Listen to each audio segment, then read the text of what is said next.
Greetings and welcome to the course, An Introduction to the History and Philosophy of Yoga. I'm Seth Powell. I'm so thrilled to have you here with me today and to begin this course. This is week 1, What is Yoga? An Introduction to Yoga Studies. Let's not waste any time and jump right in, shall we? Our agenda here for week 1, we're going to begin the course by thinking about yoga as we know it today and begin to trace the popularity of yoga today in the modern world, both in the West as well as in India. We'll then turn to the rise of yoga studies as an academic discipline in order to begin thinking about the various methodological approaches that we might bring to the study of yoga's history and philosophical traditions, and to think about some of the terminology that we'll be using over the course of the next 6 weeks. We'll then ask the simple yet challenging question, what is yoga? What does yoga mean to you? Here we're going to look in particular at both modern and pre-modern approaches to defining the very idea of yoga. And indeed, one of the themes that will emerge over the course of the next 6 weeks is going to be the ways in which this very word yoga has changed and adapted over the course of time. We'll then take a look at what today is a somewhat controversial or heated question regarding the antiquity of yoga. But how old is yoga? We'll look here at the quest for yoga's origins.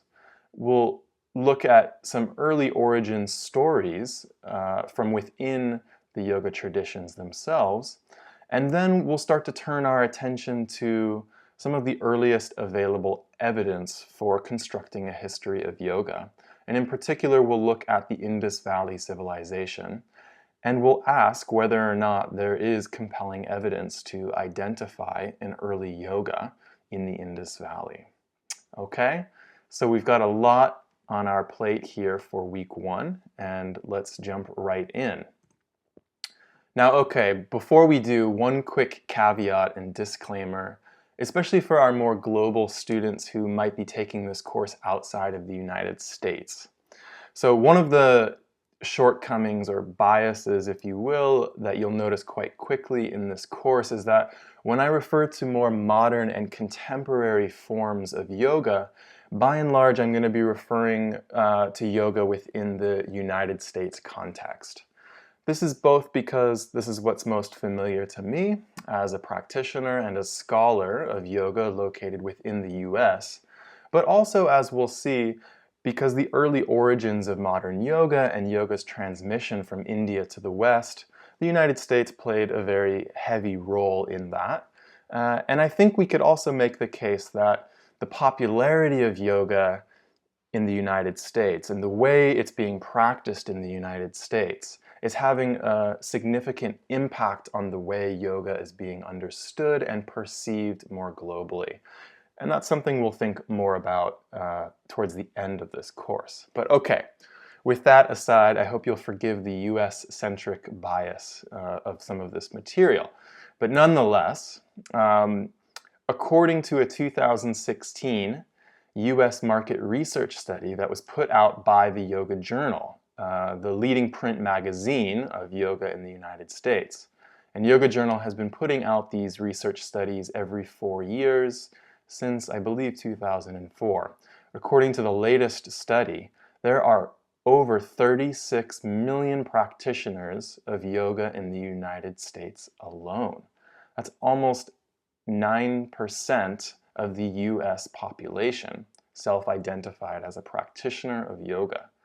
This number is up significantly from over 20 million in 2012. So we've seen a marked increase in just the last 4, or what is now 6 years. This huge demographic of yoga practitioners has spawned an emerging commercial market. Upwards of $16 billion recorded to have been spent in 2016 alone on various yoga courses, retreats, books, yoga mats, you name it. This number too is up from $10 billion in 2012. According to this study, more than a quarter, about 28% of Americans, report that they have participated in a yoga class at some point in their lives. 1 out of every 4 people. So this is a significant moment of the mainstreaming and popularity of yoga today. Here's a visual graph of the increase in the number of practitioners in the United States from 2008 to 2016. And you can see there is a over 50% growth from 2012 to 2016. This is quite significant. Now, I've been following these studies since 2008, and I thought for sure that in 2012, when we hit about 20 million practitioners, that yoga had sort of peaked and that number would sort of even out or maybe even drop off a little bit. I certainly did not expect such a dramatic growth. So we might think about what some of those reasons are that this demographic continues to grow and more people are flocking to yoga studios in recent years in the United States, but I might also imagine elsewhere. Today, we have witnessed the yoga studio culture emerge with studios and centers popping up like Starbucks on just about every corner. We have celebrities, famous actors and singers who are public and celebrated practitioners of yoga. We have professional athletes and entire sports teams who have yoga trainers and are practicing yoga to improve their abilities on the court or on the field. We have yoga in a number of institutionalized spaces in the army, yoga in prisons, increasing amount of yoga in schools and in medical settings. One of the other trends to emerge from the Yoga Journal study has been the increasing number of people who report that their doctor or physician recommended the practice of yoga to them as a form of preventative health care. Nowhere, however, was the popularity of yoga and its place within the very center of American culture more apparent than when in 2009, the former First Lady Michelle Obama, as a part of her Get Fit campaign in order to advertise more healthy and fit American lifestyle, she initiated the first ever yoga class on the White House lawn and created what became known as the White House Yoga Garden that was rolled out every Easter Sunday. Now, unfortunately, I don't think the Trump administration has maintained the White House Yoga Garden, but nonetheless, I think we should pause to appreciate what a significant moment this is for the history of yoga and its central place within the very fabric of American life and culture today. In fact, in 2013, when yoga was in the limelight, given some debates and sort of culture wars over the contested religious origins of yoga, President Obama and his White House actually issued a statement on yoga and embracing its place within American life. They wrote, quote, "Yoga has become a universal language of spiritual exercise in the United States, crossing many lines of religion and cultures. Every day, millions of people practice yoga to improve their health and overall well-being. That's why we're encouraging everyone to take part in PALA, that is the Presidential Active Lifestyle Award. So show your support for yoga and answer the challenge." And indeed, elsewhere, President Obama had admitted to being a practitioner of yoga himself. And so you can see this ad from the Yoga Journal that's sort of doing a spoof on that.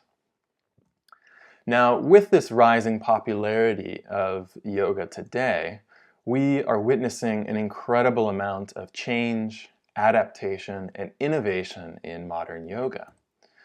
a rising proliferation of styles, schools, and indeed brands of yoga. The commercialization and commodification of yoga, and the rise of what some have termed the yoga industrial complex. And indeed, today, this growing multi-billion-dollar industry has spawned a number of yoga spin-offs, yoga and X, if you will. And here's just a few of what is an endless list that I can hardly even keep up with these days, but some more recent popular trends of various yoga styles and classes that you could actually participate in today.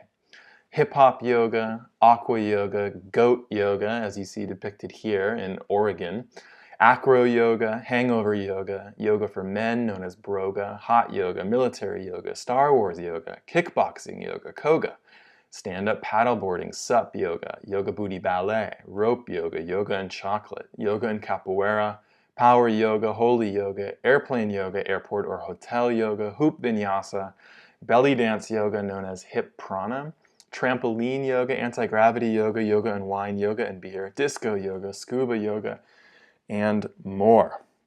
Again, this list is endless as yoga has emerged in this consumer capitalistic marketplace. The possibilities for branding yoga are laughably endless today.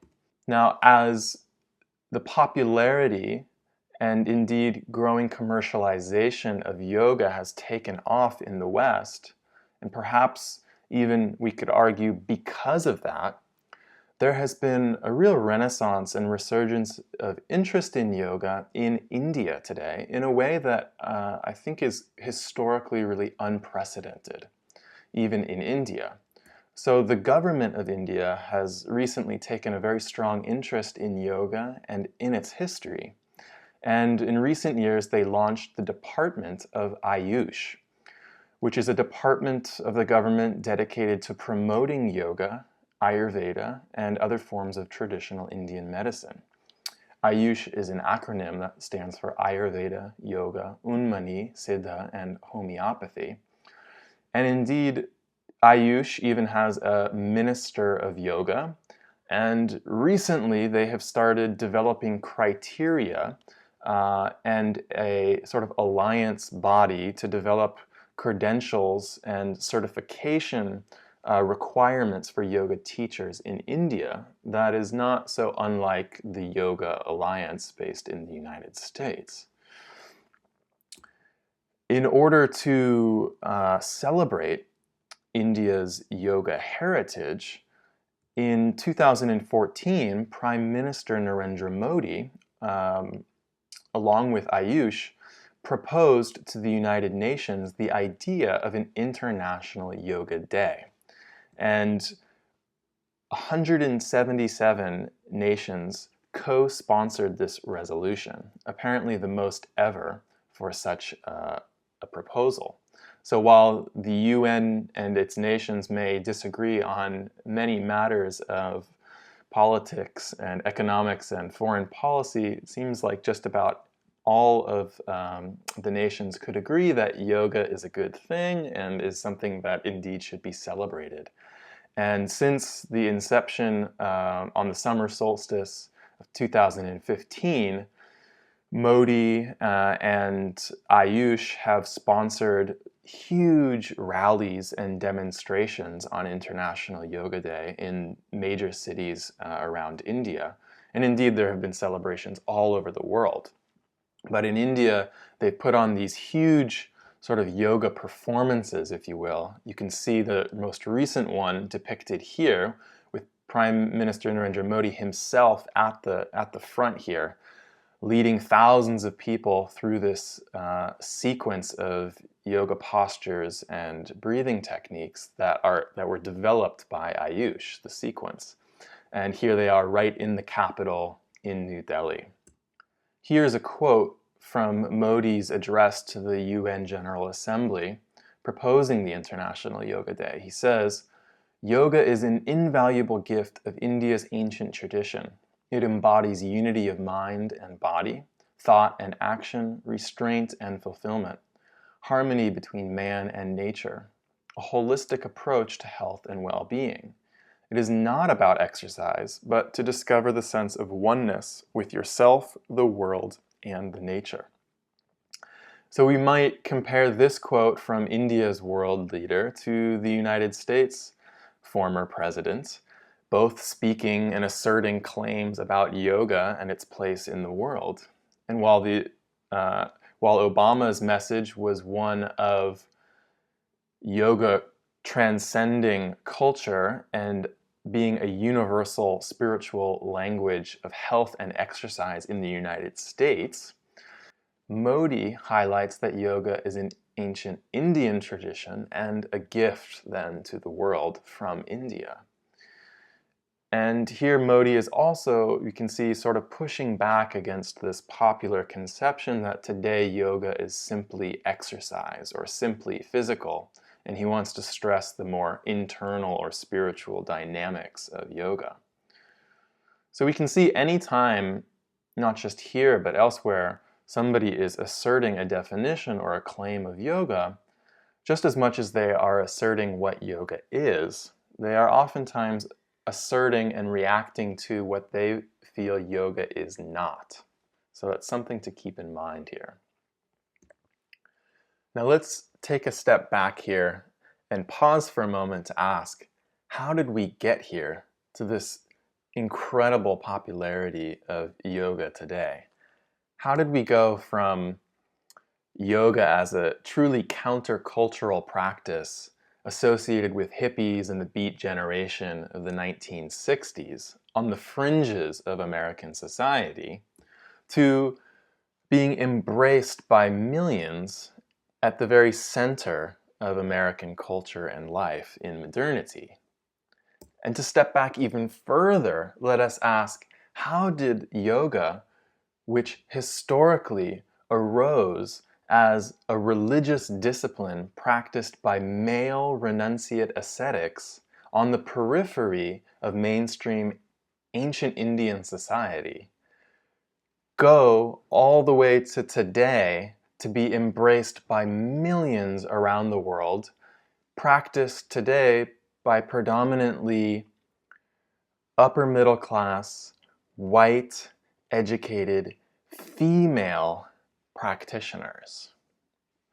Seeking answers to these questions and more, alongside the rise in popularity of yoga in the modern world, we have also witnessed a rise in the academic field of yoga studies, with university scholars around the world who have been recently turning their lenses and indeed devoting their careers toward understanding yoga traditions, both historically in India and as well as its modern and contemporary transnational expressions today.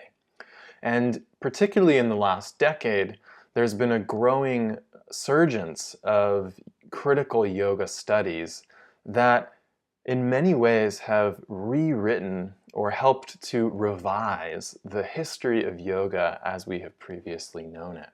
And indeed, one of the goals or aims of this course is going to be to provide an up-to-date and accessible overview of much of this recent scholarship. Much of this scholarship is emerging out of what we might think of more broadly as the humanities or the social sciences. These include the disciplines of philology or traditional textual studies, religious studies, sociology, anthropology, and art history. But all of these scholars are seeking to explicate and unpack and understand this phenomenon called yoga. But what is yoga then? How do we attempt to define or delimit this term, this practice, this discipline or phenomenon called yoga? I'm sure most of you have some intuitive sense, if you will, of what yoga means to you, whether you're a yoga teacher or a practitioner or you've read some of the yoga literature. But what is yoga? Is it sequenced stretching and breathing? Is it a mind-body regimen to improve mental and physical health? Is yoga a spiritual discipline? What about a religious practice? A path to enlightenment? Is yoga a technique for transcending the world? Or a disciplined way of acting and being in the world? What about a bodily discipline used to attain worldly and even political powers? Is yoga a commercial product and professional industry? Or is yoga a state of being, free from all suffering? Well, if we think historically, as well as looking at the contemporary landscape, indeed, yoga is all of these things and more. So how is it then that this one word yoga can express so many things? Well, let's turn now to the word yoga itself and to understand it a little bit better within its Sanskrit context. The word yoga comes from the Sanskrit root yuj, which literally means to bind, to harness, to connect, or to concentrate. And it's cognate with our English word to yoke. Really this idea of bringing or fixing, joining two things together, or concentrating and sort of fixing attention on a particular object. And then from this one verbal root, we get various nominal or noun forms, such as the word yoga. And so if you look over here at this image, you'll see a scan from the Monet-Williams Sanskrit English Dictionary, composed at the end of the 19th century, and really today still one of the go-to dictionaries for Sanskritists working today. And here's the entry for the word yoga. And this is actually cut off. This extends much longer. It's about 3 full columns here. And indeed, the word yoga has one of the longest entries in the entire Sanskrit dictionary. So to quote David White here, when seeking to define a tradition, it is useful to begin by defining one's terms. It is here that problems arise. Yoga has a wider range of meaning than nearly any other word in the entire Sanskrit lexicon. The act of yoking an animal, as well as the yoke itself, is called yoga. In astronomy, a conjunction of planets or stars, as well as a constellation, is called yoga. When one mixes together various substances, that too can be called yoga. The word yoga has also been employed to denote a device, a recipe, a method, a strategy, a charm, an incantation, fraud, trick, an endeavor, a combination, union, an arrangement, zeal, care, diligence, industriousness, discipline, use, application, contact, a sum total, and the work of alchemists. But this is by no means an exhaustive list. So here, White is paraphrasing this entry from Monet-Williams and relating or discussing the malleability of this word yoga itself. So what's going on here? How do we have so many possibilities for one single word? Well, in the Sanskrit language, this is often the case. One word can have multiple meanings, but this is unusually so for the word yoga. But in Sanskrit literature, what's going to determine the meaning of that word is going to be the context in which the word is used. And so within particular genres of Sanskrit literature, in particular in religious and yogic texts within yoga shastras, the word yoga is not going to have this limitless possibility of meanings. It's going to be much more limited. And that context, as well as the Sanskrit grammar of the sentence, is going to dictate and refine that meaning. But nonetheless, this malleability and wide semantic range embedded in the word itself has allowed the word yoga to have a variety of meanings and change over time. So let's turn to a few examples just to show you here what I'm talking about. Early definitions of yoga in Sanskrit texts. The first, may be well known to some of you, is from the Yoga Sutra of Patanjali. Here, in verse 2, Patanjali defines yoga as yoga chitta vritti nirodha. Yoga is the stilling, the nirodha, of the fluctuations, the vrittis, the turnings of the mind, chitta. Another definition of yoga comes from the Pancharta Bhashya. This is a commentary on another sutra text called the Pashupata Sutra. This is an early Shaiva scripture. And here we see a very different definition of yoga. Atmeshvara samyogo yogaha. Yoga is the union, the sum yoga, the joining together of two things. What? Of the self, the Atma, the inner self, or soul, if you will, and the Lord, Ishvara. Yoga is that union. So we have yoga as stilling the turnings of the mind, and yoga as union of the inner self and the Lord, Ishvara. Another definition comes from the Bhagavad Gita, which has several definitions of yoga that we will look at in week 4 when we turn to the Bhagavad Gita. But here, yogaha karmasu kaushalam. Yoga is skill, kaushalam, in action, karma. Karma here literally means action, from the verbal root kre, meaning to do or to perform. So here yoga is a means of doing, of acting.